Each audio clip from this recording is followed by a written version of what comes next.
I'm a 35-year-old office worker. My husband, Kevin, is 6 years older than me, and we've been married for 9 years. Right now, I'm living with my mom for some reasons. Let me explain how this happened. 4 years ago, Kevin and I built a house. At that time, Kevin had just changed jobs, and we didn't have much money saved or a high income. Kevin used to work for a big company, but his boss constantly bullied him secretly. This caused Kevin to have trouble sleeping, and eventually he couldn't go to work anymore. He saw a psychiatrist and took a 3-month break, but when he didn't get better, he quit his job. After that, we lived on just my salary. Kevin didn't work for 3 months, but slowly started to feel better. He began eating and sleeping well again, and his psychiatrist was happy with his quick recovery. My cheerful, loving Kevin was back. He then started looking for a new job. His experience at the big company helped, but finding a job was hard because he left his last job due to mental health issues. During this time, we found a small company that needed Kevin. The salary was about 3/4 of what he used to make, but he was happy to be working again. He said it was much better than being without a job, which made me happy. This job was also in a field he wanted to work in. We wanted to have children, but it was clear that life would be tough if I stopped working. So I continued working. I also loved my job, and we decided not to have children at that time. Our life was peaceful until my mother, Sarah, was paralyzed in a car accident and needed a wheelchair to get around. My dad had passed away when I was in middle school, and Sarah had been living alone since then. Our family home was old and not suitable for a wheelchair, with many steps. Kevin then said, "I'm worried. Let's live together." Sarah and I were surprised, but I appreciated Kevin's unexpected kindness. Since Kevin had just changed jobs, we were unsure about the future, but we decided to apply for a mortgage. As we expected, it was tough to get a loan because Kevin hadn't been at his job for long. However, we were determined and didn't give up. After trying with several mortgage companies, we finally found one that worked with us and approved our loan. We bought our dream home, which I had always imagined, filled with the smell of wood, thick wooden beams on the ceiling, custom storage spaces, a kitchen tailored for my height, and spacious cypress flooring. Importantly, it was a single-story, barrier-free house, perfect for living comfortably in a wheelchair. We were excited as our house was being built and visited the construction site every day. When our carefully designed home was finished, it had a large yard where my mom, who now rarely went outside, could enjoy sunbathing. However, there was a catch with the land. It was given to us by Kevin's grandfather, who adored Kevin. Kevin's family wasn't wealthy, but when his grandfather was diagnosed with cancer, he started to distribute his assets, giving us the largest plot of land. It felt like winning the lottery, but the land was just a 10-minute walk from Kevin's family home. When we told them my mother would be moving in with us, Kevin's sister laughed and said, "Why is your mother moving in too? How shameless is your family?" Kevin's mother told me that marrying someone different like me would bring trouble. She also harshly said it was terrible for her son to have to care for an old person and called me a curse. Even then, Kevin stood up for my mother and me. He said the land was a gift from his grandfather, and no one should complain. Kevin's mother and sister are really mean. It's amazing that Kevin, who is so kind, comes from that family. He's like a beautiful flower that grew out of mud. Kevin always says his family shows him how not to be. Kevin thinks his grandfather gave us the land because he wanted us to take care of his mother in her old age. He also gave other properties away. Kevin's sister got a parking lot that's a 10-minute walk from their home. It's smaller than our land but makes good money from parking fees. Honestly, I would have preferred that, but a gift is still a gift, and we are thankful. Thanks to my grandfather-in-law, we could build our house without paying for the land and used it to help get a loan. When the house was finished, we invited Kevin's mother and his sister's family over. The builders told us they had visited the house several times without asking us. They showed up late without apologizing and said, "This is kind of like Grandpa's house, so it's like our house too." Kevin's sister came in with muddy shoes and said the house smelled nice and didn't need air fresheners. She and her husband walked around with muddy shoes, ignoring the slippers we offered. When I suggested they use slippers, she laughed and said it was too much trouble and that we could just clean the floor. The visit was uncomfortable from the start, and they didn't bring anything with them. When they saw my mother's room, which is spacious and sunny, Kevin's mother said she would like that room. My mother's room is like a duplex with its own kitchen, almost a second living space. "I want to live here," said my mother-in-law. She then told my mother, "You were lucky to have that accident, weren't you? Thanks to being paralyzed, you moved from that old shack to this nice house. Isn't that a lucky turn of events?" My mother said nothing but looked very sad. I was really angry inside, but before I could say anything, Kevin spoke up. "What did you just say? There are things you should and shouldn't say. It makes me question your humanity. I can't even believe you're part of my family. You're the worst. Apologize now," Kevin demanded firmly. Whether they were amused or not, my mother and sister-in-law glared at me. Then my sister-in-law angrily asked Kevin, "What's this all about?" "It's a total turnoff. It's not cool to invite people over and then be rude to them. Just because you built a house, you think you can act superior." The mother-in-law chimed in, "My son messed up by marrying you. You're a jinx." Kevin didn't stay silent. "Enough is enough. This mess started because of your rude comments. You said the accident was a good thing and called my wife a jinx. I will not forgive that." The mother and sister-in-law looked frustrated by Kevin's strong response. Then my mother, who had been watching everything, said with regret, "It's okay. I am here because of the accident, and it's true I moved from a rundown house to this beautiful one. Your son has always been kind to me. Thank you." Perhaps feeling guilty, the mother and sister-in-law left, giving me a nasty look. My mother then apologized to Kevin. "I'm sorry if I upset your mother and sister. I'm sorry for ruining the mood at our housewarming party." Kevin responded, "No, I should be the one apologizing. It's embarrassing how they lack decency. I'm really sorry, but I am happy to be living with you. Please understand that." With that, my mother started to tear up. Since we live near Kevin's parents' house, the neighbors all know us well. They've known Kevin since he was a child and are very kind to us. 4 months have passed since that day. We were finally settling into our new home, and my mother started to smile more when I received an unexpected call from home while I was at work. We rarely get calls from home, so it surprised me. My bad feeling was right. My mom, sounding very upset, called to tell me something awful. Kevin had collapsed at work. I was shocked and spoke to my boss right away, then rushed to the hospital. On the way, I tried to stay calm by imagining that Kevin would be okay when I got there, joking around like always. But when I arrived, it was a shock to see him with so many tubes attached to him. We had planned to go to a movie that weekend. The doctor told me Kevin was in critical condition and might not wake up. I felt like I was in a movie. I couldn't even cry. Despite my prayers, Kevin passed away at the hospital. My shock continued as my mother and sister-in-law arrived when they heard Kevin had died. My sister-in-law accused me harshly, asking if I had poisoned him or if I was after his life insurance.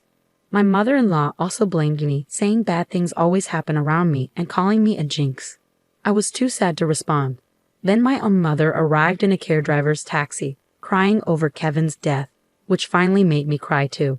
We both sobbed loudly. My mother-in-law rudely told us to stop the fake crying. She said Kevin had changed because of me and that she didn't want to see us ever again. Then she left the hospital. A funeral director came to organize Kevin's funeral, and we went to the funeral home. Kevin had died from a brain hemorrhage, which was hard to believe since he was fine that morning. When I told my mother-in-law the funeral plans, she coldly said she wouldn't come because Kevin always sided with my mother and me. She said her daughter wouldn't come either. Many of Kevin's co-workers and friends came to the viewing, but neither my mother-in-law nor my sister-in-law and her husband were there. Many attended the funeral, and it was clear that Kevin was deeply loved. Many people cried for him. It was hard, but maybe this is just the kind of people his family were. I was happy to spend the whole day with those who truly missed my husband. After Kevin's death, I got an email from my mother-in-law, but it was inappropriate, so I didn't reply. She was asking about the life insurance money and kept emailing because I didn't respond. Eventually, she claimed she had a right to it. I chose to ignore it because I wasn't ready to deal with that. When we got home, I noticed a light on inside, which was odd. My mother, Sarah, was confused and thought we had turned off all the lights. I figured maybe I forgot because I was so upset. I told her it was understandable given the situation, and I unlocked the door. When we entered, we could hear the TV, which was very strange. Inside, we found my sister-in-law and her husband sitting there. I was so shocked I couldn't even speak. The living room was full of unfamiliar furniture and boxes. We had no idea what was happening. My sister-in-law said, "Why did you just barge in here?" Well, it's your first time, so I'll let it slide. We're taking this house. We sold your stuff, so leave. My mother and I were completely shocked. I asked where our furniture and belongings had gone, and she casually said a resale company came and took everything, claiming we had good furniture and they got a good price for it. They bought new furniture with that money, saying, "Who wants furniture that a dead person used? It's bad luck." She added that she cared about such things and our stuff was packed in boxes. She even remarked that we must be minimalists or just poor because we had so few things. The furniture was carefully chosen by my husband and me. I couldn't forgive them for this. My mom was furious too, her face turning beet red, but she was too shocked to respond. I immediately called the resale company. After explaining the situation, they agreed to treat the items as stolen and return them. Now that my husband is gone, dealing with this was the last thing I needed. I don't want anything to do with his family, but I do want to stay in the house that's full of memories of him. While I was wrestling with these feelings, my mother quietly said to me, "What do you think Kevin would say if he were here now?" "He might say we should leave. I'm sure he would." Kevin often mentioned it's good to spend time with people who understand you, but there are some people who will never understand no matter how much you try. It's a waste of time dealing with those people. He was actually talking about his own mother and sister. I realized that if we stayed, his family would keep interfering. Acting on impulse, I signed a lease for an accessible apartment. My mom was surprised by how quickly I made that decision.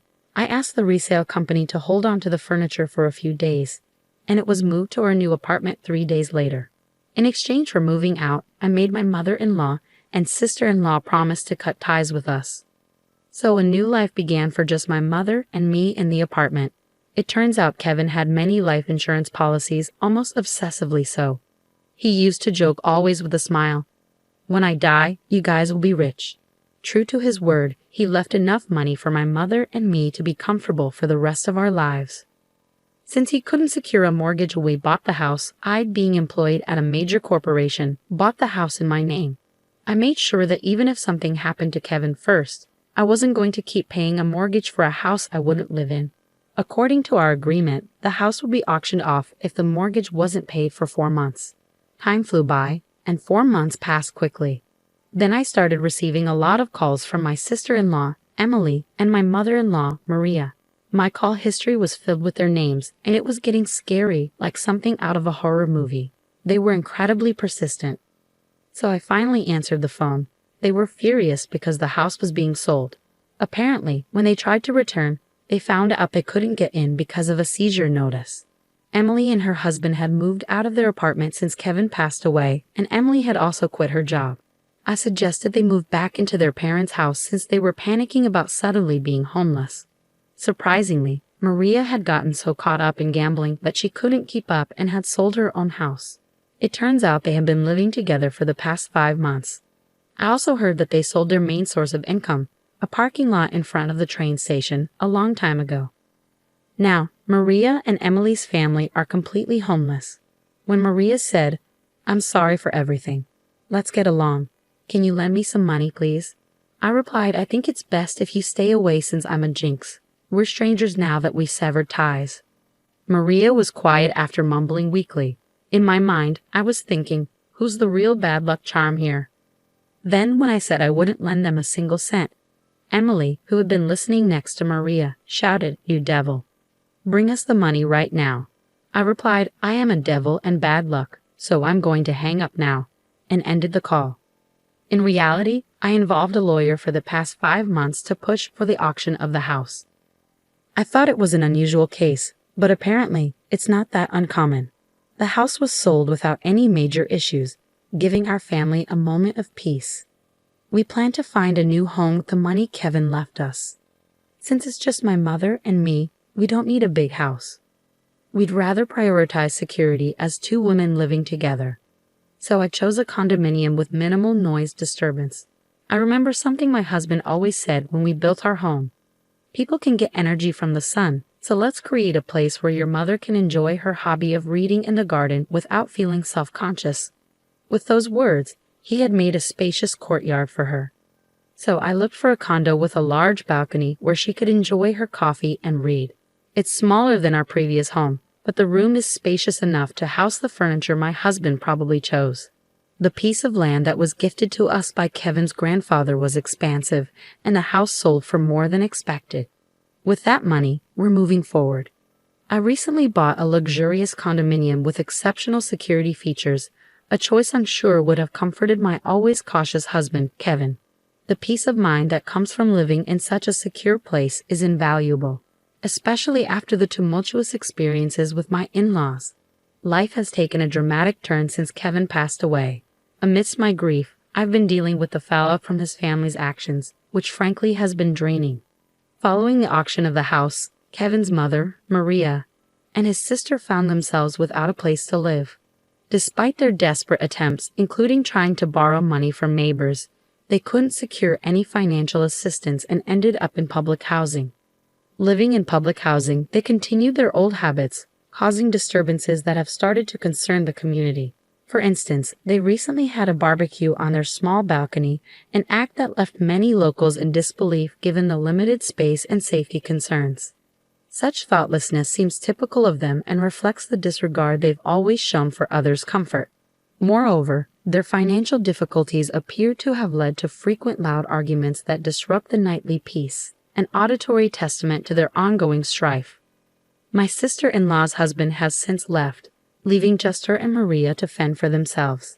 Their situation is a stark contrast to the quiet, stable life I now lead with my mother. We're both two-person households, but while my home is a sanctuary, theirs is a source of constant conflict and unease.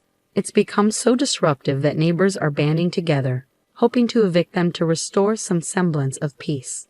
It's a harsh reminder that no matter where you go, being a nuisance can make you unwelcome. Reflecting on these events, I realize how the phrase, "what goes around comes around," rings true. My goal is to live quietly and peacefully, distanced from the embarrassing turmoil associated with my former family. I believe Kevin watches over us, perhaps with mixed feelings about the chaos his family continues to perpetuate in contrast to the tranquility he loved during his life. As I move forward, my focus is on living a life that causes no trouble to others. I want to honor Kevin's memory not just through words but through actions. He always advocated for a life well lived, surrounded by people who bring joy and understanding. Despite the unfortunate family dynamics he left behind, I'm committed to building a life filled with positivity and peace. The decision to buy this condominium wasn't just about finding a new home. It was about creating a haven where my mother and I could feel safe and secure. The quiet, the order, and the absence of drama allow us to enjoy each other's company and focus on the things that truly matter. It's smaller than our previous house, but every corner of this new space is cherished, every moment of silence savored. I've learned a lot about resilience and moving forward.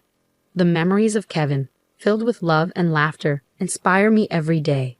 They remind me of the importance of living authentically and compassionately, ensuring that his spirit of kindness is carried forward.